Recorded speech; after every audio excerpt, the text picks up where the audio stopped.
Halo semuanya, selamat datang dalam podcast Kasih. Wow. Dalam kesempatan kali ini, kami akan membahas topik yang penting, yaitu Smart ASN dan Manajemen ASN. Kedua hal ini sangat berkaitan, karena untuk menjadi ASN yang profesional di era digital ini, kita harus paham keduanya. Saya di sini ditemani oleh 4 teman Sobat Bincang pada hari ini, yaitu, ada siapa aja nih? Halo, perkenalkan nama saya Muhammad Alfarizi Prasetya, biasa dipanggil Farid. Saya Adit Kurniawan, bisa dipanggil Adit. Saya Adi Prasetya, bisa dipanggil Adi. Saya Yusuf Ardian Setia Pradana, biasa dipanggil Yusuf. Dan saya sebagai host, sama seperti di pertemuan sebelumnya, Neva Kristila atau bisa dipanggil Neva. Seperti yang saya bilang di awal tadi, pembahasan kita pada hari ini yaitu tentang Smart ASN dan Manajemen ASN. Wah, bagus banget pembahasan kali ini. Kebetulan nih, perkembangan teknologi saat ini sangat begitu pesat.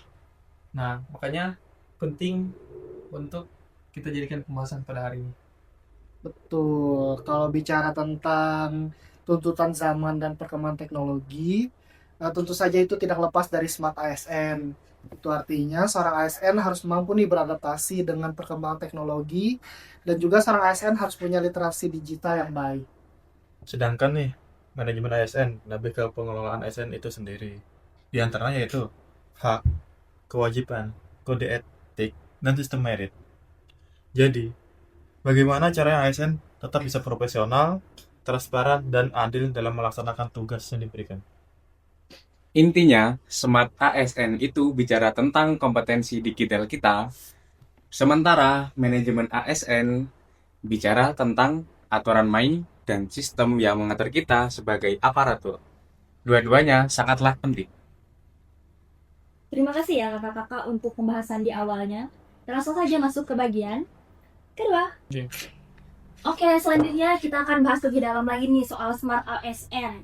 Apa sih sebenarnya makna dari Smart ASN menurut kalian semua yang ada di sini? Nah, Smart ASN itu bisa dikatakan sebagai orang yang nggak gaptek terhadap teknologi. Nah, sebagai seorang ASN, pentingnya kita mengikuti perkembangan teknologi. Kenapa? Agar setiap ada perubahan dan penggunaan teknologi, kita bisa menyesuaikan diri.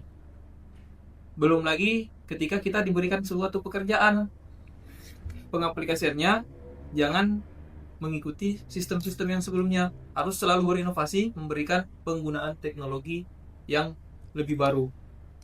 Oke. Maksudnya lebih update gitu ya? Iya, Kak? seperti itu. Kalau boleh ngelanjutin dari Mas Adib tadi, kita juga harus punya literasi digital nih. Kalau di Moodle tuh ada 4 literasi digital. Yang pertama kita harus punya digital skill, kemudian kita juga harus punya digital culture, kemudian punya digital etik, dan yang keempat kita punya digital safety. Jadi bukan cuma kita tuh bisa menggunakan teknologi, tapi kita juga harus bijak dan aman untuk menggunakannya. Contohnya gini, kita nih untuk ASN muda, kita harus bisa membedakan untuk informasi yang valid dengan hoax. Karena media sosial ini sangat cepat untuk viral dan sangat mudah sekali tersebar luas. Jadi kita harus pandai-pandai bisa menggunakan media sosial itu dengan baik. Itu mas. Iya, karena yang namanya media sosial ya, apalagi teknologi zaman sekarang kan semuanya itu cepat, serba mudah diakses. Iya benar. Jadi buat poin-poin kayak gitu tuh bisa memberikan dampak yang besar. Benar Apalagi kalau sekali. sampai kita sebagai ASN menyebarkan hal-hal yang hoax kayak gitu. Betul. Selain itu, Smart ASN juga artinya terbuka dengan perubahan dunia digital yang selalu berkembang.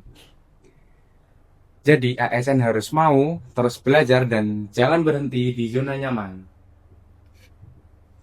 Nah, jadi gampangnya gini ya Kak ya, Smart ASN. Ulang. Nah, Berarti berdasarkan apa yang kakak-kakak bahas tadi, artinya Smart ASN itu ASN yang bisa bekerja dengan lebih cepat, efektif, dan akuntabel dengan bantuan teknologi. iya benar. Yang artinya kita tuh selain jago memakai teknologi, tapi kita juga tetap menjaga etika kita, Iya. gitu ya. Bagaimana penggunaannya itu bisa dimanfaatkan betul-betul Dengan baik. sehingga apa yang menjadi penghambat sebelumnya bisa terselesaikan. Iya betul, bisa segera teratasi Iya. ya Kak. Oke, tadi kita udah ngebahas tentang Smart ASN. Selanjutnya kita akan membahas tentang manajemen ASN. Apa sih poin pentingnya dari manajemen ASN menurut kakak-kakak? Nah, manajemen itu adalah yang pertama perlu adanya pengelolaan. Seperti apa? Salah satunya adalah ketika pendaftaran, tahapannya itu harus melalui beberapa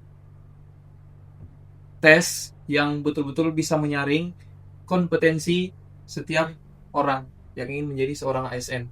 Seperti itu. Melanjutkan juga mungkin menjelaskan peran sebagai ASN. Mungkin ASN tuh punya 3 peran. Peran yang pertama, ASN itu harus bisa menjadi pelaksana kebijakan publik. Kemudian ASN juga harus bisa menjadi pelayan publik. Dan kemudian peran yang ketiga, ASN juga harus bisa menjadi perekat bangsa.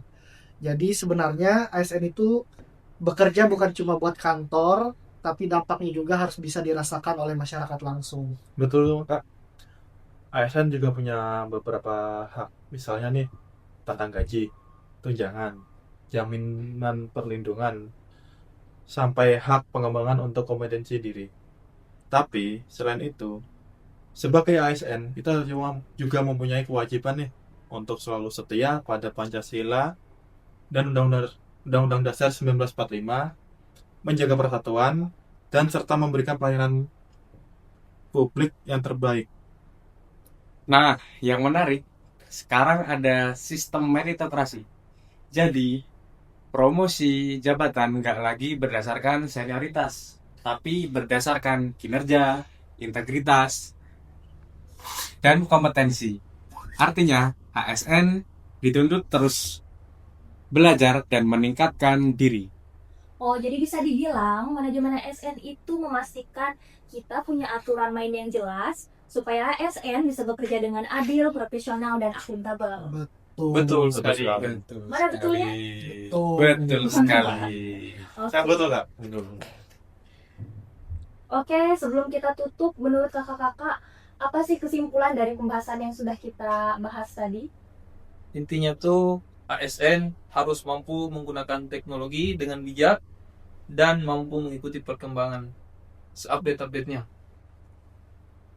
Kemudian kita juga harus mengikuti manajemen ASN, di mana itu sebuah sistem yang digunakan untuk mengatur ASN supaya karir, hak, dan kewajiban ASN bisa berjalan adil dan profesional. Kalau dua hal itu digabung, ASN bisa memberikan pelayanan publik yang sangat cepat, begitu tepat, dan sangat transparan.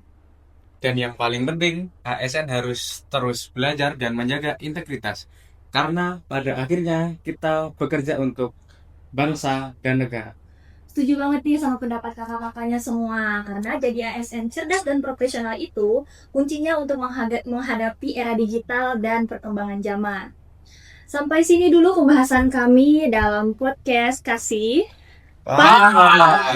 Sampai berjumpa lagi. ASN berangkat! Nggak usah.